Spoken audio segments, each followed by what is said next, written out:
Hey guys, it's me, Owen Dennis, and here's my friend, Mr. Poppy. Oh, hey Owen. Hey there, Mr. Poppy. Why the glum face? Oh, nothing. It's just that I can't relate to anything in movies these days. I never get to see any of my own kind on the silver screen. Don't fret, Mr. Poppy. You just weren't looking hard enough. Why, just look at this. This is Jabba the Hutt. He's a gigantic slug from Nal Hutta, featured in the first, fourth, and sixth installments of the Star Wars series. Wow! He sure looks slimy, hey Owen? You bet he is, Mr. Poppy. Jabba's tongue was covered in many bottles worth of KY jelly before shooting began.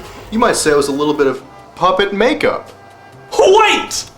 Did you say puppet? You bet I did, Mr. Poppy. Jabba the Hutt was operated by about 4 different puppeteers all at the same time. One for the left arm and mouth, one for the right arm and mouth, one for the tail, and one to operate the eyes. Talk about teamwork! Another famous puppet just like you is the alien queen from the movie Aliens.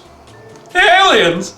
I don't know, Owen Dennis. Sounds like I might not be old enough to see this movie. That's right, Mr. Poppy.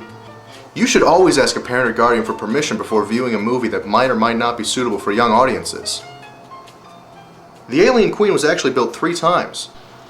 One is the full-size version that you see in the movie. One is a 1/4 scale sized rod puppet, and one made out of garbage bags and wooden sticks that the puppeteers could practice with. Wow! That's an awful lot of puppets! Yes, it is, but not all puppets are traditional puppets like you. Some puppets don't even move like you and me. Really? But I thought all puppets were just glorified socks with hands shoved into them. Nope. One other kind of puppet is called a stop-motion puppet. A stop-motion puppet? What's that? A stop-motion puppet is a puppet usually made from clay and wire. The animator places the puppet in a little scene and then takes a picture. The animator then moves the puppet a little bit and takes another picture. This is done over and over again until the pictures appear to move. Wow! That sounds pretty complex! Well, it's not. Ray Harryhausen was one of the most famous stop-motion animators of the 20th century. He made such films as Clash of the Titans, The Seventh Voyage of Sinbad, The Mysterious Island, and Jason and the Argonauts.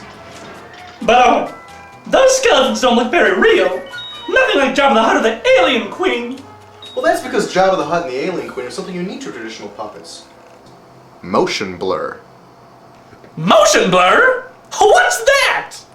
Motion blur is the apparent streaking of rapidly moving objects in a series of images such as a movie or animation.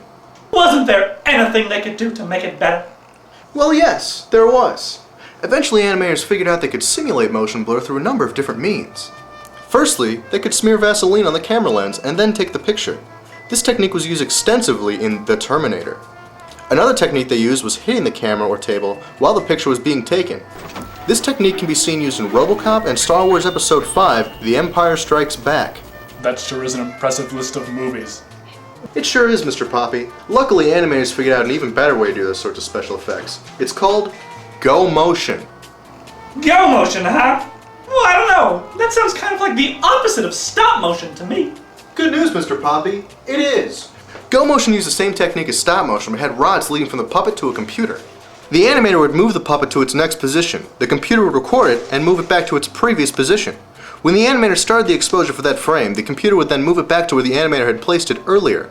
This made for a realistic motion blur that had follow-through like any real living creature. Wow!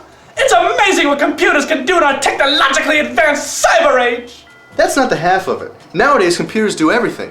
But remember, computer-generated models are still puppets. They do the exact same thing as stop-motion puppets, but digitally.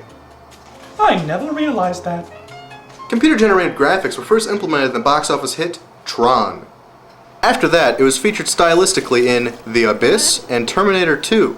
But computer-generated graphics really took off after Steven Spielberg's blockbuster film, Jurassic Park. Jurassic Park's seamlessly integrated computer graphics took Hollywood by storm and has become the new standard for movie magic ever since. Wow! Do they ever use traditional animation anymore?